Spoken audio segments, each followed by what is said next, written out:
Good afternoon, everybody. This is Alan Lowe with the I Told You Show. And we're going to get into some subjects tonight. We're going to answer some questions that people gave you. And my in the studio guest today is Candy Candy. Stevens. Hi. Hi, everybody. It's it's great to have you here today, and I appreciate all the work that you've been helping me do on my campaign. A lot of people are questioning, are there other candidates or whoever or people in the background hiding that nobody's supposed to know that's helping me on my campaign? And the truth of the matter is, no. Nope. It's private people, and to be honest, mostly you. And people don't understand I think probably the first conversation that we had was actually about that or this very subject, because there's certain people that I consider political poison in Palm Coast that we've all seen change and just say things to get your vote and not be involved and not be around. And that's something that I don't want representing me. So we already had that talk, so that's not happening. Whoever's starting no. that rumor. No, well, there's a lot of people that say a lot of stuff, and I find out things about me that I never knew I did. So, yeah. So, but let's get right into it. I've asked you to go ahead and look up some questions that people sent in, and we'll have a little question and answer thing, and I'll go ahead and answer 'em. All right. So I looked through, I kind of live in the comments for Alan, looking up the questions that everybody wants answered and things that they, want to know what you're going to do and all that. So we have posted his platform I've posted it everywhere I can. And Yeah. I know you've posted it everywhere you can. So we're asking those of you listening to also post it everywhere that you can, because I've seen several people say, I would have never considered voting for Alan if I hadn't have just read this. So you can help Alan by also spreading the word as well and showing up at our events that are coming up. And not to interrupt you, but the really cool thing about that is that I wrote that about 3 years ago, and nothing other than the little bit about COVID that was written in there, but I didn't want to edit stuff out. But nothing in it really has changed, and that says that I stand solid on my platform. Excuse me, but it doesn't speak well for the city because we still have the same We issues that do we've have a lot always of the had. same issues, and also a lot of the things that you've suggested they're starting to do now in the election year. But those of us that have been with you all along, we saw that you suggested these things forever ago. Yeah. Hence why we posted your platform from 3 years ago, because it has not changed and it will not change. You're about the people, community unity, listening to us and letting us have a voice and a say in what's going on. We know that you're going to be bound by laws and things that are legal things and stuff like that we're not going to be privy to, because we're the citizens, and that's your job, is to feed through those things and run it through the attorney. But we also, those of us that support you, know that you've lived here 41 years and you're still going to live here, and you're going to want to keep it good for everybody because you live here and you have lived here. You didn't just move here however many years ago to win an election. Yeah, and one of the things also that I like to mention when people ask me is, if you look at most races, when it's over, whoever didn't win usually fades off into the background. You never see them again. True. But I don't give up. I kept going and I keep going, and the reason is because I love the city. It's obvious. And we both love the city, and I have heard people say that all we do is find something or complain, but we're not complaining to tear down the city. No, not at We're all. pointing out things that we should be getting by how much we pay and what we expect. That is making the city better. That is not tearing it down. And I don't want people to ever think that I don't love Palm Coast, because I surely wouldn't be spending as much time as I do, which isn't nearly as much time as you do, doing things for the city. I'm trying to keep everything beautiful. Right. And I know next time we do this, I want to have call-ins, because I want to have people that are in the community that I Sure. talk to, that you do things for and with, that everybody doesn't know about, that I happen to know about. But I want to save that for a future one, because I want to have some of them in here to give a testimonial on you. And Well, maybe we'll and do another one next week. so I think that would be a great idea, because a lot of people don't know you like I do. They only read stuff. Yeah. And, I get it, but that's really not how we need to be choosing who's going to lead our city. Look how they smeared you last time. They got Alphen in, and now look at our city. I blame those people. Well, so do I. So, I mean, Well, let's that's just go to how the I first feel about it. question. So Let's- the first question, you actually got a lot of questions about this one. You probably can read my mind before I even say the words. It's about development. Before you start, I want to say that I don't know the questions you're going to ask. No, I just You wrote know, them down off the Facebook. He doesn't know which ones I picked. right? There's a thing here. He can't see me. Unlike a lot of the fake debates that we have in town, where the questions are handed out in advance, a lot of people don't know that these Q&As that you go to, most of them, the candidates get the questions in advance, or at least the subject matter. Right. And so we're going to go into this completely blind. I have no idea what you're going to And ask. this just will show your knowledge of the city. I call you the Palm Coast Encyclopedia because you know everything. I could put you head to head with anybody running. I don't care which one it is. And you would know way more about everything, how it's ran, who does this, who decides that, than they would. I know you would. So, yeah, that's a challenge. So I got a lot of questions about development. Sure. People want to know what ideas that you have to slow development. What things do you think that we could do to slow development here, but yet still grow? Okay, so it's really an interesting thing because for a number of years, I have said that we need to diversify our economic base because everything right now basically is based on construction and development and so forth. So as we move forward to slow development, we have to ensure that we do it in a way that we don't start hurting people because, there's thousands of people in town that their livelihood is based on construction and so forth. So I don't agree with the idea of a moratorium because a moratorium is a short-term answer to a long-term problem. And after a few months, the moratorium goes away or a year, whatever, the problem will still be here. What I would do, what I have mentioned before, and I think it's the only way to do it really, is to have a quota system. We'd have to go with staff and find out how many permits, how many houses we can build in a year that allows us to keep up, maintain, and improve our infrastructure while at the same time keeping our construction and development going. So I don't know what the number is, so I'm going to pull one out of the air. I have absolutely no idea. But let's say the number is 5,000. So we can potentially handle and maintain our infrastructure, improve and fix our infrastructure, and still allow, say, 5,000 permits to go per year. I don't know if that's just a number I pulled out of it. It might be 3,000, might be 10,000. I don't know. We'd have to find out what that balance is. And then, if it's 5,000 and you come in with the permit and you're number 5,001, we aren't saying you can't build. What we would say is you can't start until the next year.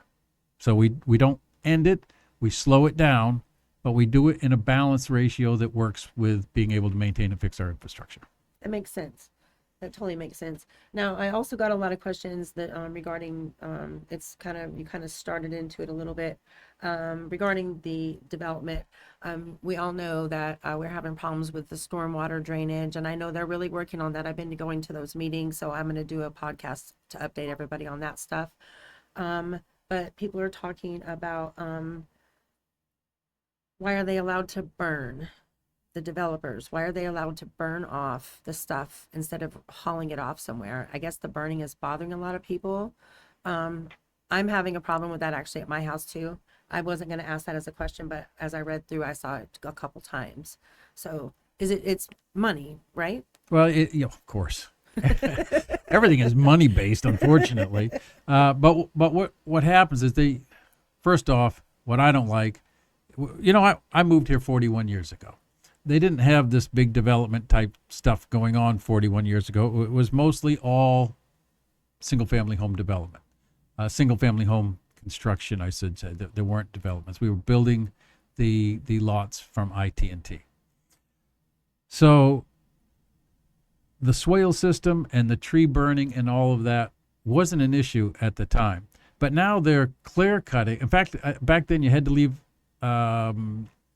I can't remember if it was 3 or 5. I think it was 5 trees. Yeah, you had to leave 5 trees on your property, or you had to replace them with 5 trees. And I don't believe I don't believe the list was quite as magnolia tree list as it is now.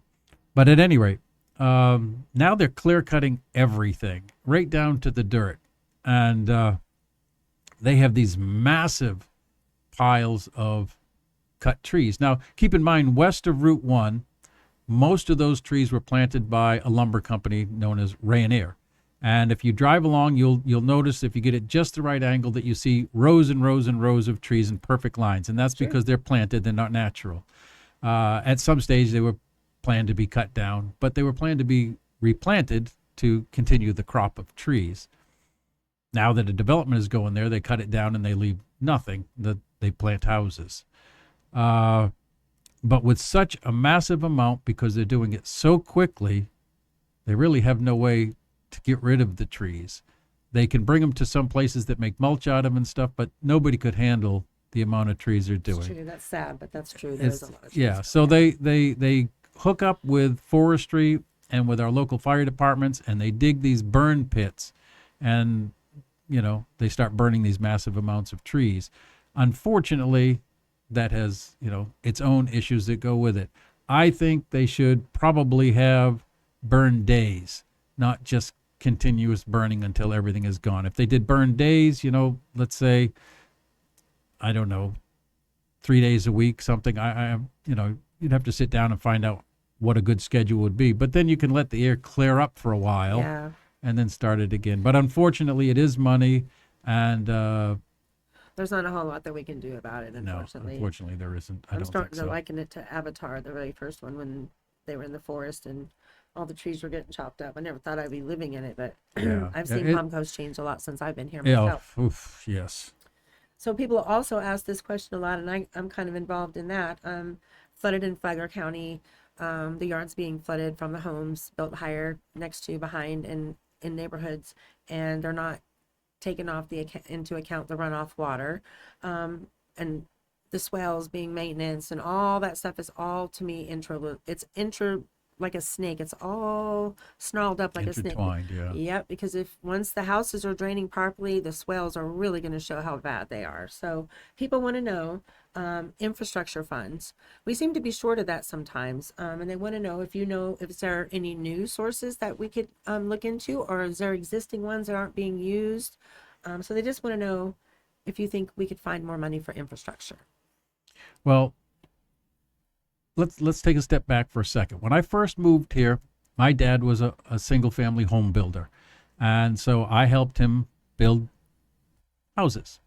I think in his entire career of building here, he started building here on his own. He moved down here from Maine to go to work for IT&T, but when he went on his own, which I think was 1981 or 82-ish, between that and when he retired in 92 or 93, he built 115 houses. So it's not like, we were building. Yeah, you weren't like a developer chewing up Palm Coast. No, not at all. But as we were finishing up the house, we had to grade the swales. Now, the elevation for the house was approximately 1 foot above the crown of the road. And the city would, actually back then it was IT&T, would come and survey the height. And the swales were dug at a slope, so that the water would run from your yard into the next yard, but that yard was also sloped, and the whole thing was set up that it would run towards a culvert or a canal or some water retention area. Mm. And they would come out and measure the slope to make sure. Well, at some point in the not too distant past, under a former administration, they cut the swale teams down to 2. And 2 teams of people cannot maintain the swales throughout the city. That's just not a physical possibility. 30 years. Yeah. So what they did was see, I lived through it. So I know what it was like. When you got people telling you, no, it was never this way, that have lived here 10 or 20 years, they weren't here 41 years ago. What they did was they changed from water flowing to water percolating. Right. so that they have it set up so that the water goes, down through the ground. What they don't really think about is that about 2 feet down is a layer of clay, and clay is impervious. So you see all these swales that get water in them, and then they hold water for weeks on end. Yep. And it's because it can't percolate. There's no place for it to go. So that was a change that happened. Now, because of that,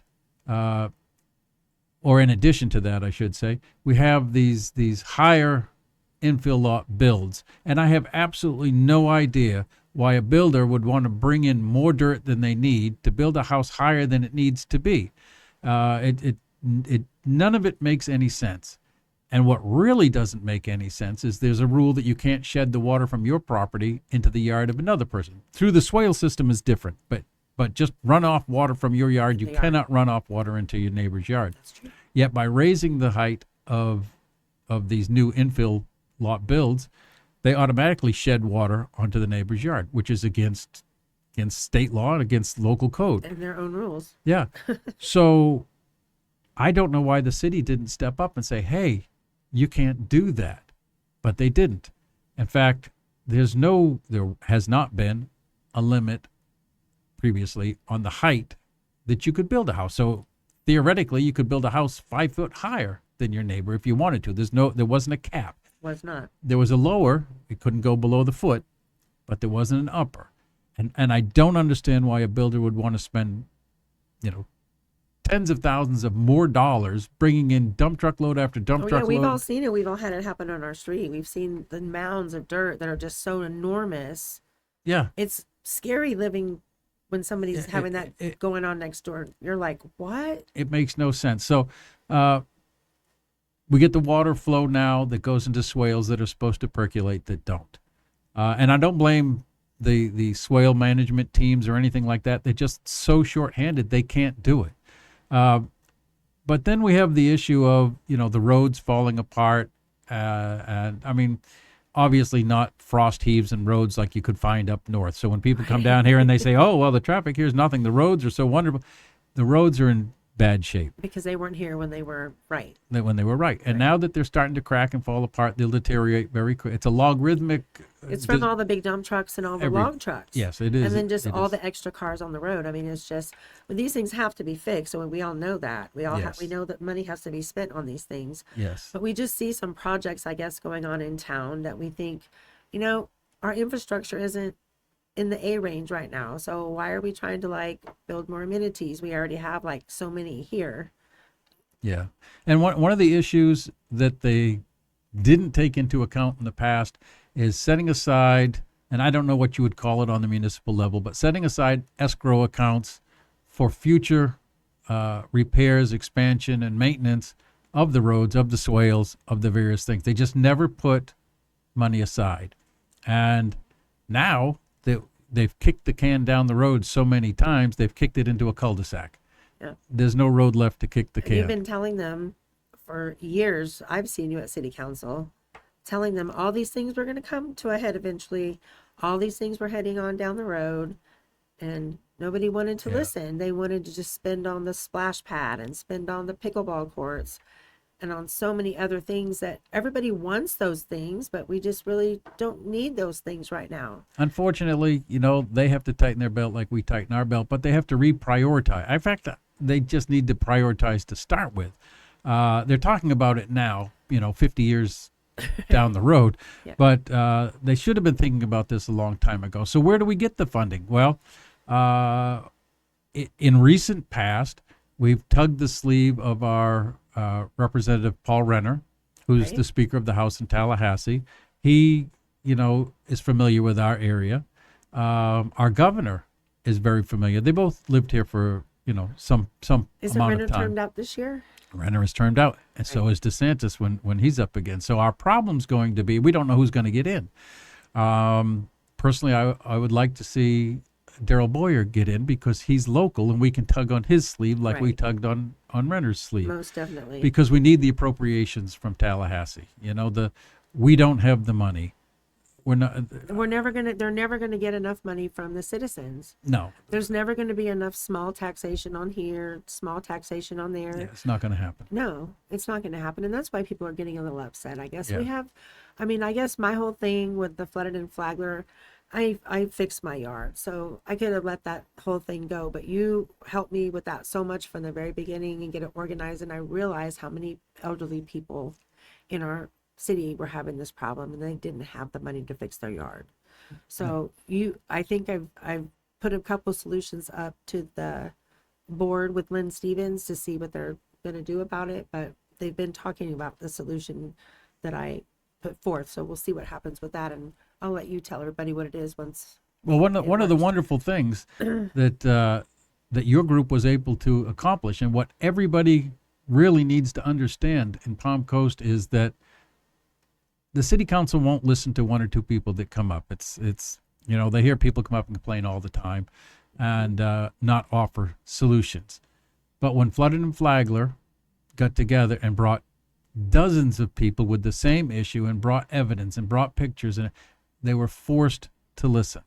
And it's unfortunate. I mean, if I was sitting up there, I already knew the problem. I brought the problem forward 2 or 3 years ago. I'm thinking it's 3. I don't remember. Anyway, 2 or 3 years ago, I started when a person over in the F section came to me and said, "Look what they're doing in the lot next to me. It's going to flood me." And I looked at it. I couldn't believe it. So I started bringing it forward back then, but one voice. Mm-hmm. What it took was, just an insurmountable. Wow, yeah. Yeah, I mean, the Palm Coast loudmouth minority, everybody that stands up in mass. It's not that you don't or I don't love the city. Obviously, we do. The issue is there just wasn't enough people making enough noise for them to actually take a moment to listen. And now they have. They have. And they're working on it. They might not be going at breakneck speed, but they're working on it. They're coming up with solutions. Got 2 houses fixed so far. 2 houses have been fixed so far.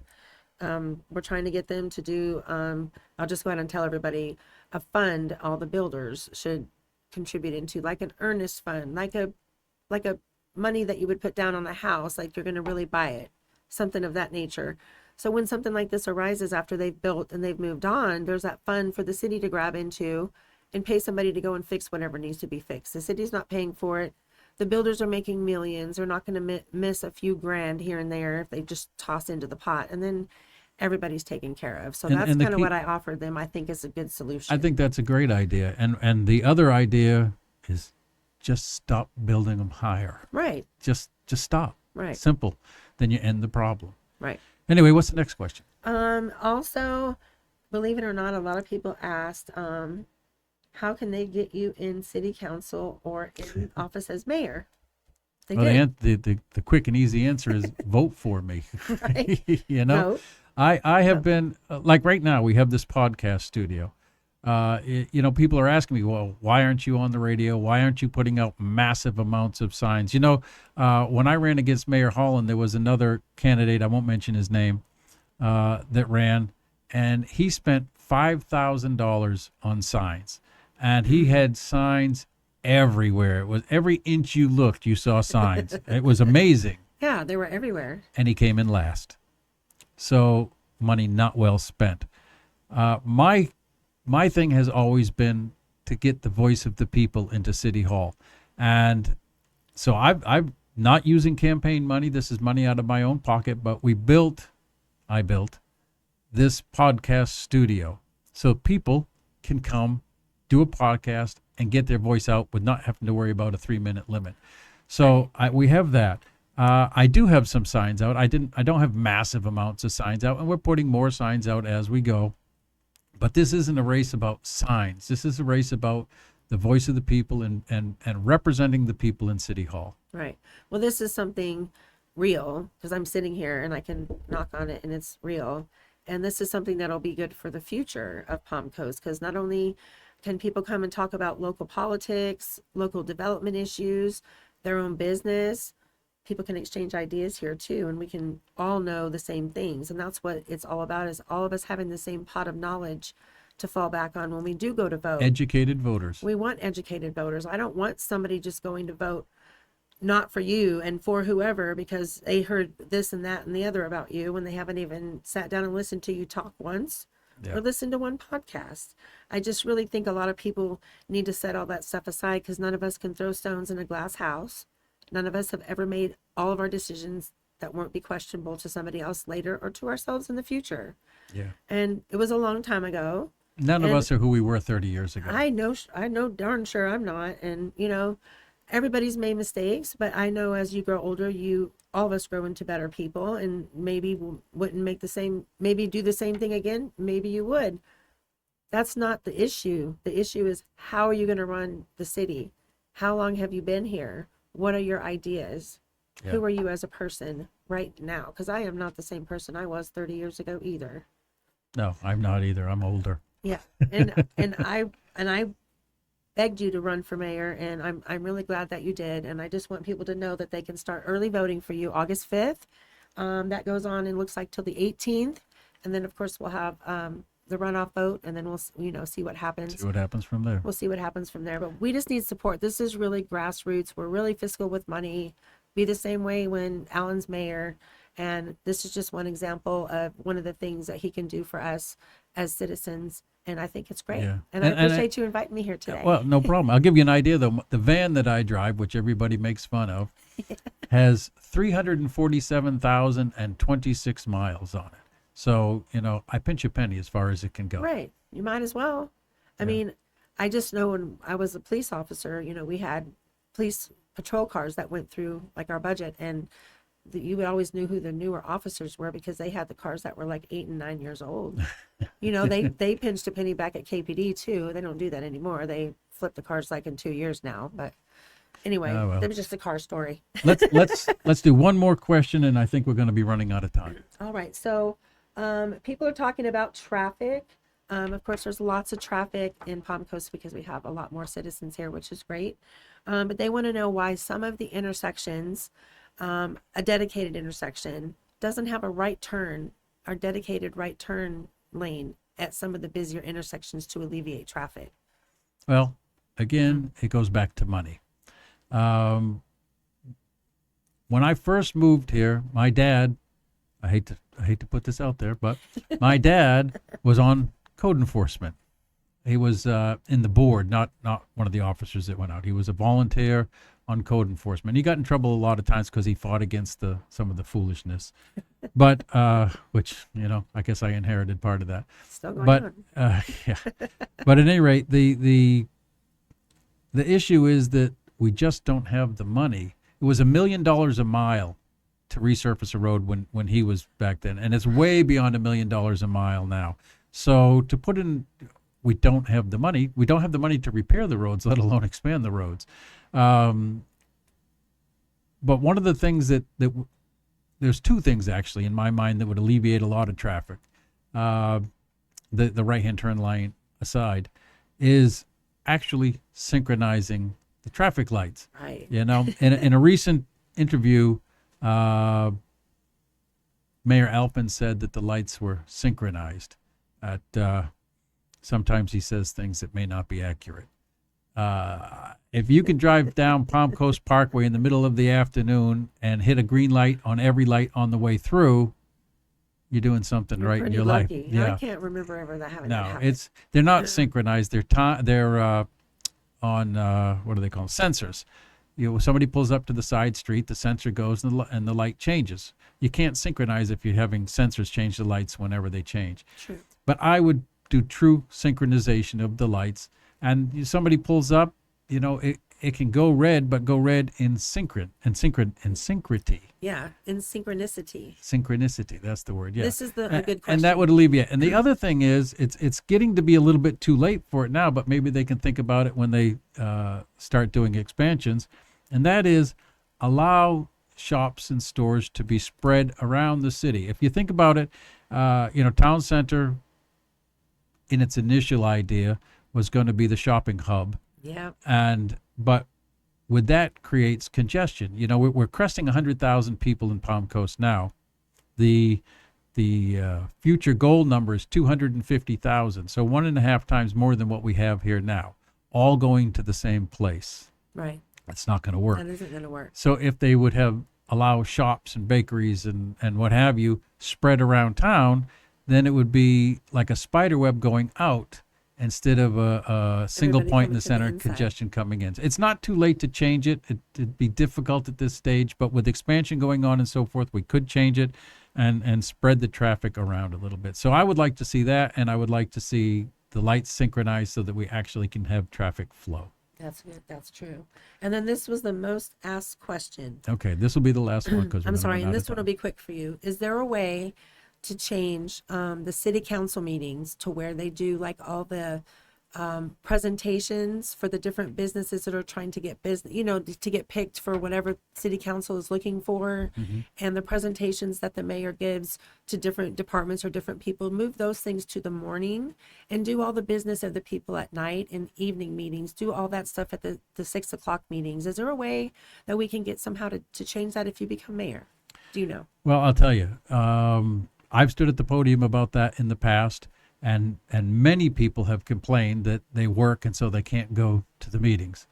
One of the excuses that City Council has said, and I won't say which counselor in District 3 said it, but it was said that, well, some people work nights, so they would be cut out if everything was done in the afternoon. But I think if you look at a ratio of how many people work at night versus how many people work during the day, yeah, it really shouldn't even be taken into account. But yes, I would push to have evening meetings for the business part, and the proclamations and all of the other things could be done in a daytime meeting, so that I don't want to call it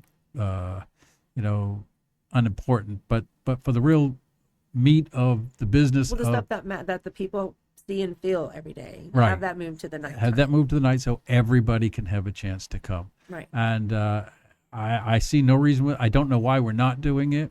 Well, I have a theory, but I don't want to be called a conspiratorialist. Yeah, we don't want to be called the I told you so. Yeah. So we'll see that. But I think we're out of time. I think we should do this next week. Okay. Probably Friday next week would be better, and we'll set it up so that we can do the call-ins. Sounds good. See us at our events. Check our pages. Yeah, check everything out. We're on the Flagler Voice on Facebook. Yep. We'll be on, shared on a whole bunch of other places. We also have the Flagler Voice YouTube channel and the Flagler Voice website. So we're trying to get this out everywhere. And if you would like to come on the podcast, please reach out to me and let me know. Until then, have a great day.